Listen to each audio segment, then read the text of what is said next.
उन्होंने उस विष को अपने कंठ में रोक लिया। विष ने अपना प्रभाव दिखाया, भगवान का कंठ नीला पड़ गया, एक अवतार हो गया। बोल नीलकंठ भगवान की।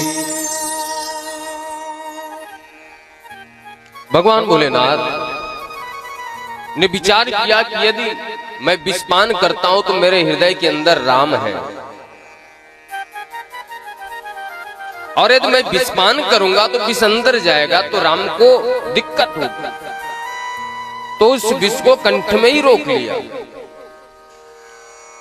अंदर राम बैठे हुए, ऊपर से विष गया। विष और राम, यदि राम से विष मिल जाए तो क्या होता है?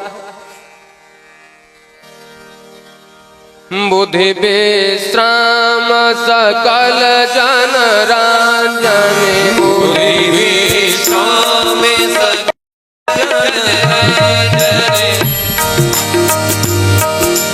राम कथा कल कलो सब राम कथा कलि कलो शिव भंजन, करल सुधारे पुकारे मिताए, करल सुधारे पुकारे मिताए, ओ पद सिंधु अनल सितलाए, ओ पद सिंधु अनल सितलाए। बुद्धि विश्राम, भगवान भोलेनाथ को विश्राम आ गया, अर्थात समाधि लग गई। फिर से समुद्र मंथन प्रारंभ हुआ। उच्चैश्रवा घोड़ा, माता धेनु माता, ऐरावत हाथी, कौस्तुभ मणि, पारिजात वृक्ष, अप्सराएं, लक्ष्मी, इसके बाद धन्वंतरी जी महाराज अमृत का कलश लेकर के प्रकट हुए। लक्ष्मी जी को भगवान विष्णु ले गए। पारिजात वृक्ष इंद्र की सभा में चला गया। अप्सराएं इंद्र की सभा में चली गई। कौस्तुभ मणि भगवान विष्णु ले गए। ऐरावत हाथी को इंद्र देवता ले गए। जो भी आता है सब देवता लोग ले जाते हैं। तो दैत्यों को बड़ा खराब लगा। बोले महाराज ऐसा नहीं चलता, मेहनत करें हम लोग, जो आए सब आप ले जाओ। अरे हम लोगों की भी तो हिस्सेदारी है। बोले हाँ तो बताओ क्या कहना क्या चाहते? बोले इस बार जो आएगा मैं ले जाऊंगा। हाँ ठीक है, मंजूर है। अब जैसे धन्वंतरी जी महाराज अमृत का कलश लेकर के निकले, दैत्यों ने छुड़ा करके भागा। सारे देवता फिर भगवान के पास पहुंचे। प्रभु, हाथ में आया हुआ अमृत चला गया।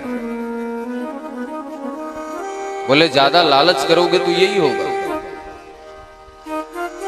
अरे महाराज वो सब पी करके अमर हो जाएंगे। बोले तुम मेरी शरण में आ गए हो ना, अब तुम्हारा रक्षा करना मेरा कर्तव्य है। चलो मैं आता हूं। भगवान गोविंद ने विश्व मोहिनी रूप धारण किया। पैरों में घुंघरू की झनकार, थिरकते हुए दैत्यों के सन्मुख जैसे आए, दैत्यों ने देखा तो देखते ही रह गए। अरे देवी आप कौन हो? ऐसा लगता है विधाता ने आपको हमारे लिए ही भेजा है।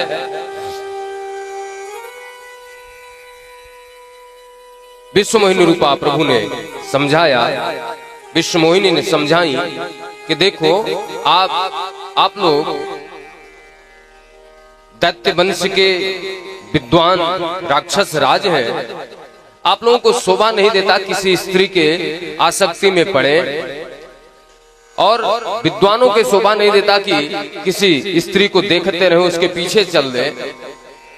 जो स्त्री स्वेच्छाचारिणी होती है उसके आसक्ति में नहीं आना चाहिए। इसलिए मैं समझाती हूँ, आप अपना काम कीजिए, मैं अपना काम कर रही हूँ।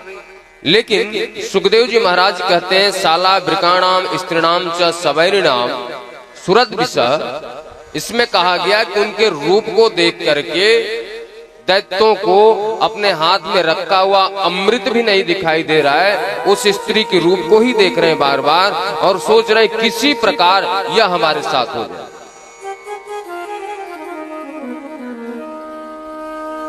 देवी चाहे जो कुछ कहो, लेकिन आपको मेरे साथ होना। भगवान ने कहा ठीक है, मेरा शर्त है, जाओ सब लोग स्नान करके आओ, जो अमृत है दैत्य देवता दोनों में मैं बांट दूंगा, फिर मैं आपके साथ हो जाऊंगा, दोनों की हिस्सेदारी है। सब लोग आए, पंक्ति लगी, देवताओं के बीच में एक राक्षस बैठ गया, देवताओं की तरफ भगवान अमृत बांट रहे हैं और दैत्यों की तरफ देख लेते हैं। ये जो राक्षस उस समय थे आज भी है, ऐसा नहीं कि आज नहीं है। जो स्त्री या किसी कन्या को निहार करके देखते हैं, ये राक्षस आपको हर जगह, कहीं चौराहे पे, कहीं रास्ते में, दो चार ऐसे राक्षस मिल जाएंगे जो किसी स्त्री को घूर के देख रहे हैं, किसी लड़की को घूर के देख रहे हैं, क्योंकि उनके अंदर काम वासना की पीड़ा है, काम से ग्रसित है। अरे जैसी मेरी बहन वैसे तुम्हारी बहन भाई, जैसी मेरी माँ वैसे तुम्हारी माँ।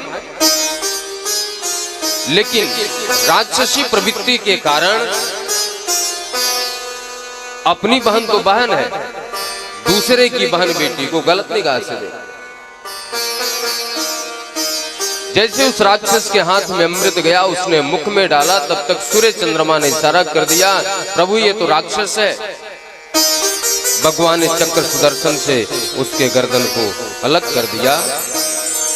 अमृत पान करने की वजह से मरा तो नहीं,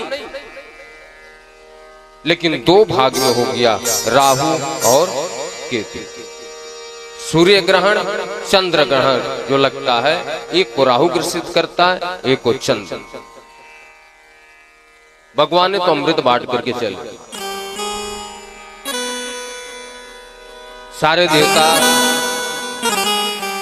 फिर निराश, सारे दैत्य निराश हो गए अपने गुरुजी के पास। बोले गुरुजी, देवताओं ने हमारे साथ छल किया, विष्णु ने माया का रूप बना करके अमृत बांट करके चले गए। गुरुजी ने कहा कोई बात नहीं बेटा, मेरा आशीर्वाद है। जब गुरु मेहरबान तो चेला पहलवान, जाओ देवताओं को मार करके भगा। ध्यान देना, चाहे दैत्य हो चाहे देवता, यदि कपट किए हैं तो उनको दंड मिला है। अमृत पान करने के बाद भी महासुर संग्राम में देवता लोग हार गए। राजगद्दी के ऊपर राजा बलि का कब्जा हो गया, देवता लोग मारे गए, पीटे गए।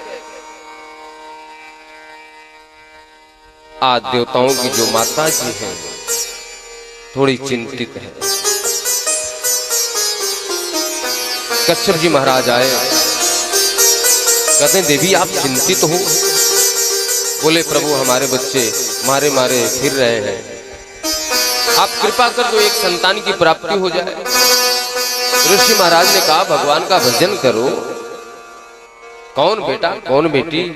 क्वा देहो भौतिको नात्मा क्वा चात्मा प्रकृते प्रह, कस्य के पति पुत्राद्या मोह ये वही कारणम। क्यों मोह माया में बजना चाहते हैं? बोले मैं इसलिए पुत्र नहीं मांग रही हूं कि पुत्र मेरी सेवा करे, बल्कि इसलिए कि वह पुत्र राक्षसों से राजगद्दी लेकर के देवताओं को दे दे। ऋषि महाराज ने व्रत बताया, पयोव्रत। श्रावण मास में भगवान पामन जी उस व्रत के फलस्वरूप प्रकट हुए। भाद्र मास